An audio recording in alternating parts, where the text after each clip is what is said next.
everybody, I hope y'all are doing well. I hope y'all are having a great day today. If you're new here, I want to welcome you to School of Scarlet, the School of Unconditional Love. And if you're a returning subscriber or returning viewer or a new subscriber, thank you so much for tuning back in. I hope that you'll stick around today for our video.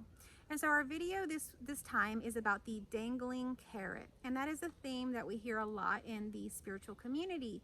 And it's something that I'm kind of new to hearing that terminology, but I have a lot of people coming to me saying, well, wouldn't that be like the dangling carrot or this or that? And so the dangling carrot essentially is people that are really seeking after what they think is going to be life-changing, and it's dangling right there in front of them, and usually they'll describe it as enlightenment.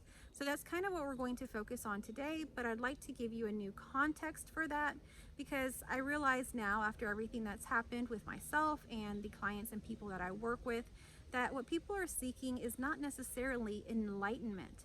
They're seeking themselves. They are seeking themselves realized into this reality, rather than hiding themselves and shaming themselves and whatnot.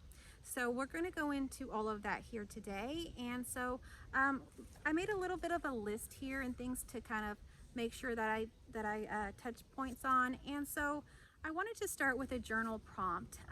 If you are journaling, this is a great way to kind of divinely communicate with yourself and get answers to things that really you already have the answers to.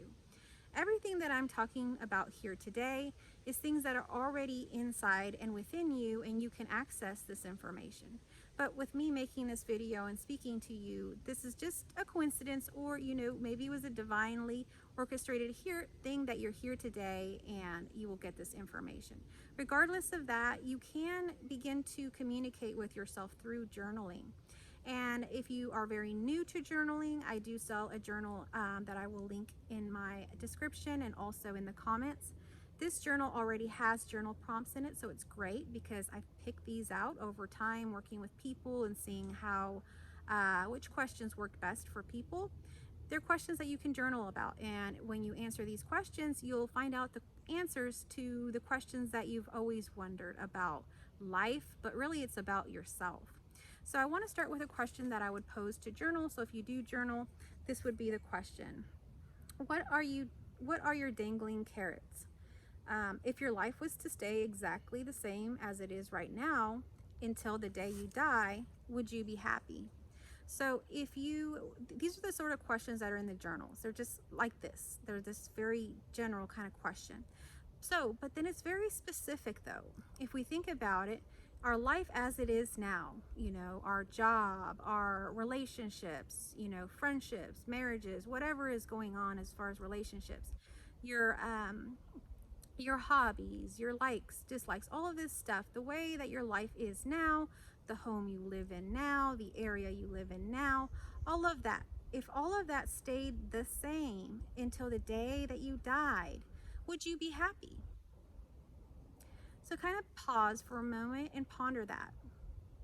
For you journaling folks, you can begin to write the question down and then begin to write some of the answer there if you like. Usually the answer will come to us, something will come pretty quickly. And then maybe we'll even have, our brain is very good at these things. So the brain will start to say, yeah, there's all these things. And there's all these reasons why I'm not okay with it. Usually the negative will pop up first. And so there you will see, if you are okay with that, well, great. You've designed and orchestrated your life in a way that is very aligned to who you are and what you're comfortable with and the lifestyle that you want to lead. So you've done well there. But if things are coming up for you, oh, no, I don't like where I live. I don't like my job. There's problems in my relationship. I don't know, like, if I like that or not. So if all of these things are coming up, then those are the dangling carrots. You're going to want to explore by journaling and things like that what it is that you truly want in your life. And you don't need to know all of the answers. You don't need to even know all of the details, none of that stuff. All you need to know is that there are these areas of your life that you would like to be more aligned in whichever ways to your heart. And that's all you need to know. You don't need to know how to do it, when to do it. Should you end something? Should you leave this job? You don't need to know any of that. just align with the heart, realize what those dangling carrots are, what those things are that you're really actually wanting, and just align with that. And if you have the answer of what you would prefer, go ahead and think that into existence. Imagine it, whatever. But you don't need to do everything. We don't need to get out there and start doing stuff. We can begin to imagine, visualize, think about it. But really, life will show you your next step. So it's really something very natural and easy. It should not be something stressful. But these things may begin to bring up emotions, triggers, and things for you. And they're meant to do that. And I'm beginning to share a little bit more with you to begin to bring up some of these things so that you can grow from it. You don't necessarily have to do this. If you don't want to do this, you don't have to do this. So if this sort of thing it does not resonate with you, you certainly don't want to do it. You don't need to do it. But I'm going to share with you some of the reasons that dangling carrots continue to exist and why we really have to move past our discomfort in life, and or not our discomfort, our comfort in life, and even the discomfort. We have to move past it all. What ends up happening, and it's my first point, is that we become very comfortable in whatever lifestyle or whatever situation that we've created for ourselves, even if we don't even like it. It becomes very comfortable to us. And the thought of breaking out of that or leaving that or doing something different is very scary. So that's the comfort that we need to break out of. And if you are resonating with this, you probably know why. Because the comfortableness that you have is really probably unhealthy. And when I say unhealthy, it doesn't mean that it's right or wrong. It's just it could be in a better way that you could express yourself more authentically if you were in a different situation, environment, whatever for yourself. Now you would have to choose that. You would have to move out of that. So there is that discomfort. There is that scariness. And for some people, it feels like they're losing everything. But when you move past that discomfort and you move into this whole new realm, you begin to realize new ways of being that aren't very much like the old ways of being, but they're producing the actual results that you want, which is aligning and being yourself. Where the others are creating, you have comfort, but you're not ever able to be yourself. You're very trapped in a situation that seems never ending, but in some weird sense, it's comforting. Kind of like that Stockholm syndrome, where people get kidnapped and eventually fall in love with their captors. So we have to break out of that, but that's only if you want to, because only you can choose. Only you can do these things. I can't do them for you, and no one outside of you can do them. So if you want this change, you have to make it. So let's go into the points. The first one was about being too comfortable, and we kind of just went into that. We really have to push past this comfortable feeling of our complacency and whatever it is that we're actually not very happy with. We have to push past that. The next point would be overthinking and perfectionism.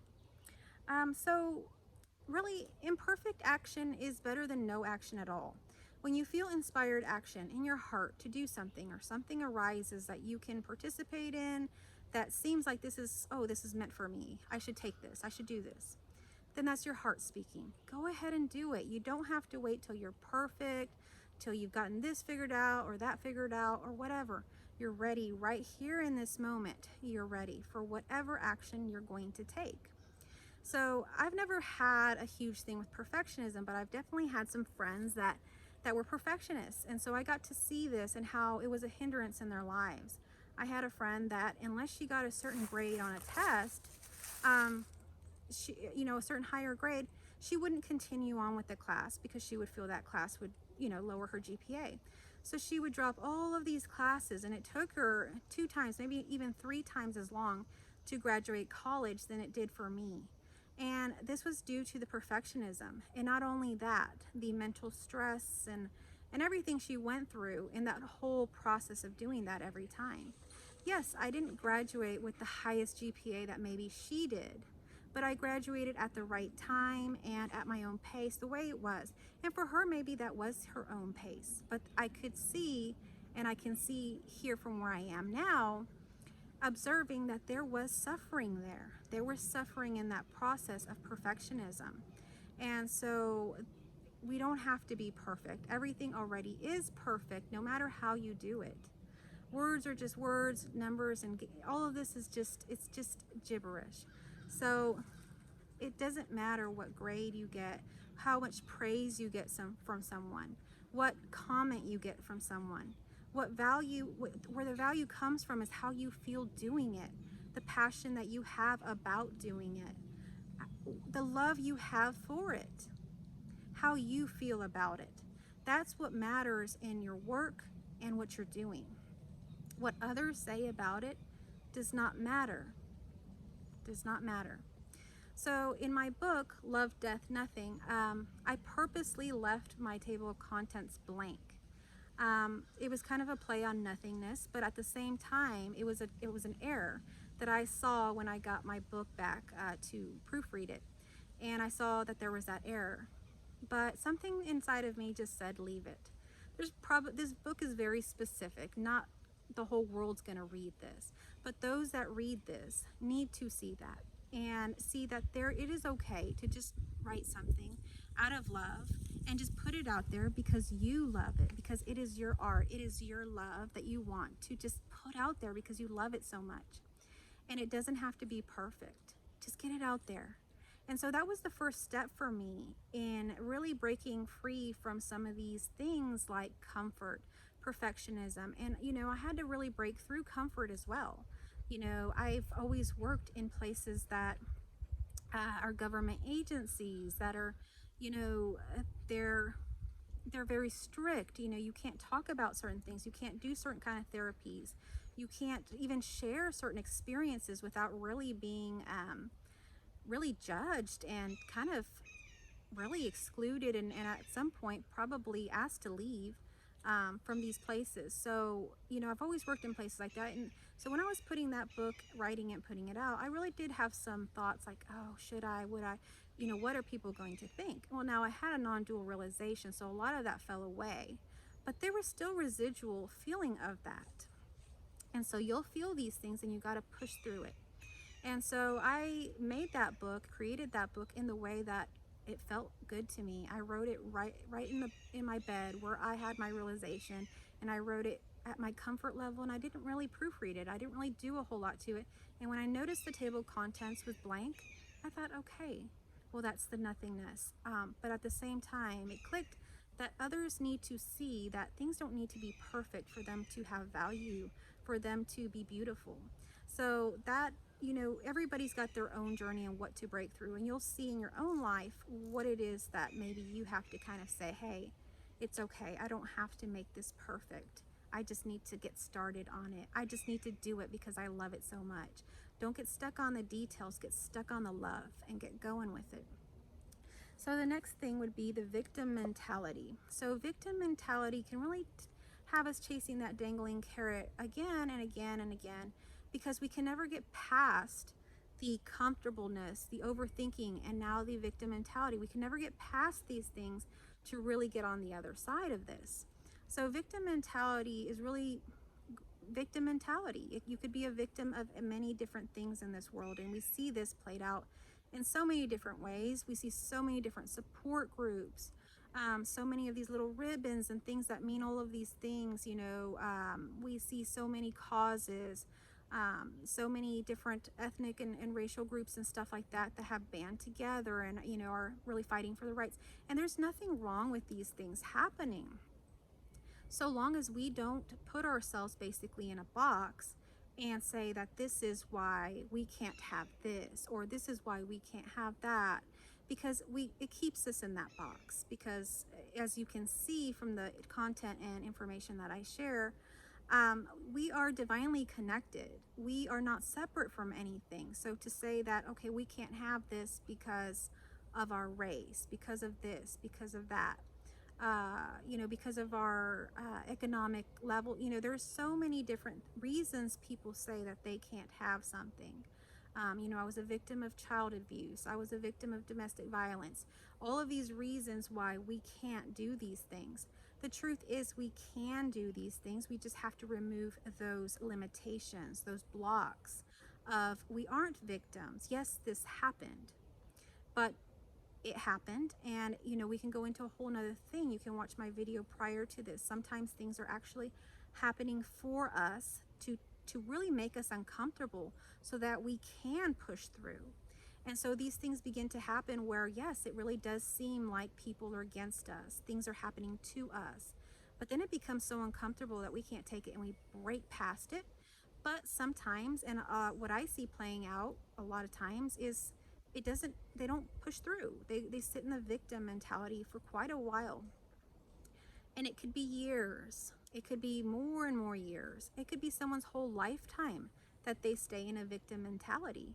And so that really keeps them in a really kind of caged spot with this dangling carrot here, but them not realizing that they've really put themselves in that.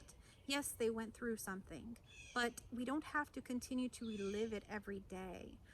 Each moment really is born new, and you can, in each moment, really bring in that power that you have and really renew each moment through love, through transmuting that. So it is possible to do that.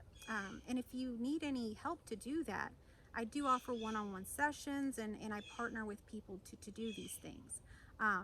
But it is possible to do it. So if we find ourselves in a victim mentality for some reason, whatever that victim mentality may happen to be, it may not be these bigger issues we see played out in society. Maybe you feel a victim of something within your community, or whatever it happens to be.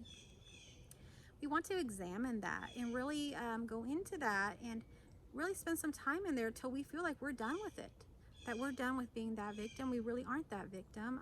Kind of play that whole thing out. You can also journal about that. I feel that I'm a victim of this. Why? Just pose the question, why? See what you start writing. You will see that there will be answers for you. Read it back to yourself. Even if you don't, while you're writing, don't really feel like you got an aha moment, read it back to yourself and you will begin to see some things there. So the next one is limiting beliefs. And that really, I touched a little bit about that right there on the victim mentality. So the dangling carrot will still be there so long as you have limiting beliefs. So those limiting beliefs are pretty much everything that we've ever learned and grew up with. That's why I talk about really removing a lot of things from us, because we grow up in really somebody else's reality. We grow up in somebody else's world, but we're fresh and new. But all we can really do at that point is take in, like they say, like sponges. And then at some point, we wake up to something and we realize, oh, yeah, I'm not all of these things. And you begin to release some of that. Throughout life, we realize many things, right? At first, we think our parents are like superheroes, they're amazing, all of this and that. And then the teenage years come, like my daughter is now, and then they begin to see your flaws and point them out, and all of these things, and things begin to shift. And then they grow into their own person and go through their own struggles, and at some point that kind of turns around. But there's all of these different phases in life, and so there is this phase that we go through, right? And sometimes we feel this way, that we are limited. We go through these phases of limitation. So I went through the phase of really believing that there were people that were more important than me. Let's start off like maybe in high school. Okay, there's a hierarchy here. I really believe that this group of friends or these group of people are actually superior to me, and I have to do things to be like them or to fit in with them and do things with them. So you begin to do these things, and that's a limiting belief right there. And that begins to kind of shape you. And then you go on to college, and it's now about grades and which degree and how much money you're going to earn, the competition of it all. And so that creates this limiting belief that I have to compete with others, that there's not enough, that I have to be the best. But there is plenty for all. So these limiting beliefs happen. The one from high school, that one begins to instill that we're not worthy, that we're not enough, that we have to do things to gain people's validation, approval, to be liked in this world. So all of these things, anything that we go through life, it seems to kind of bring us into these limiting beliefs, this little cage that we begin to get tighter and tighter in. And so maybe college, we go off to work, and now there's a competition of work, working, proving ourselves, showing that we are a good worker, that we can do well, and really taking on more and more sometimes to the point of exhaustion. I can remember doing this, of taking on, anytime there was extra projects or whatever, I would be the one to volunteer to do it. And so I would pile on more and more work, even though the work I already had was already draining enough. But I wanted to be worthy. I wanted to be liked. I wanted to move up within that company, and I wanted to be respected. And I thought that was the way. But that is not the way. These are the traps and limiting beliefs that happen. Within religion, I was part of one denomination because I felt that one was the one. And then I moved to another one thinking that one was the one, and another one. So it never stops. There is endless amounts of denominations in Christianity and wherever, until the point, I had my realization. Um, but you go moving through all of these things, and oh, actually I believe this and that, and really all of these beliefs are just, they're not real really. But anyway, you get trapped into these beliefs, all of these things, superstitions, maybe religious dogmas of what you can't do. Maybe your culture where you grow up. I'm in Texas, in a town in East Texas. There's certain beliefs, and you have to be a certain way and act a certain way. So all of these things begin to really kind of limit you and put you in this cage if you truly take them on and believe that that is who you are. And then on top of that, things begin to happen. Let's say we get a divorce, or there's an accident, or something happens and we're sick. We begin to take these on as we caused them. They're our problem, but they're not. These things are just happening, and they're really happening for us to push us out of that discomfort. And I talk about, or comfort, whichever way you want to see it. And I talk about in other videos that some of these things, they're just happening for us, okay? And to have us move through life more gracefully, more easily, and do that, okay? But if we don't do that, if we don't see that, and we just stay limited in our beliefs because we just think we're victims to that, then we are just stuck in this endless cycle of really not ever getting past anything to get to our true selves. So these are some of the things to really think about. So really what we can be doing is really asking ourselves, well, what would it be like to actually have everything that we want, right? The question that we posed in the very beginning. If we had to live the rest of our lives till the very end with what we have now, the way everything is now, would we be happy? If we say no, what would we need for it to be a yes? And really start seeing those things, and really start to do those things in this moment. Start to allow those things for yourself. Let's say that you don't really enjoy the people that you're around, your friends. Well, start, leave that alone. Don't hang out with them so much. See what happens. Allow to see if other friends will come in. You want to make space for the next thing that's going to come in. And it doesn't mean you have to, be ugly or say anything to anybody. Like I talked about in other videos, this is kind of allowing, stepping back, and people will actually remove themselves from you when you stop paying them attention. If they were meant for you in your journey, they will be with you. They will be with you. They'll keep coming back. So you want to kind of just allow for things to happen and take the next aligned step. So as you allow for things to happen, you've already said all of the yes things that you could say that I want to happen for me to be happy for the rest of my life. Yes, I want to move to a different place. I want this, I want that. You've already said it. You've placed your intention out there. So now all you have to do is allow. It's not going to be hard. It's not going to be anything other than just allowing it till that next step arises, and all of a sudden, oh, somebody knocks on your door and they want to buy your house for some reason. Okay, that is the next step. But that's the scary part for a lot of people, and that's the place where a lot of people coil back, is when that next aligned step comes. And sometimes it's just so easy and they still don't take it because it's scary to actually move, to actually do the things that you say you want to do. You're still having to move past that discomfort or comfort level, whichever way you want to see it. So you're still going to have to move past that, even when that next aligned step comes.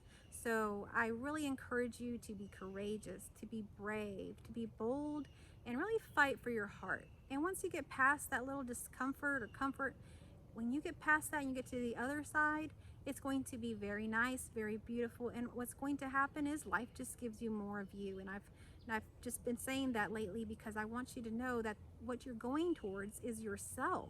What you're seeking is yourself. So just go towards that. And that is the dangling carrot. What you didn't realize the whole time is the dangling carrot isn't outside of you. The dangling carrot isn't enlightenment. It isn't something you need like a good relationship. It isn't something you need like a good job. You need yourself. It's you. It's you. It's all of you. So take yourself, love it, bring it inside and let it out. Let it be. Let it be out there in the world, because it wants to be. It needs to be. It's yearning to be let out. So whatever you got hiding in that heart, let's let it out.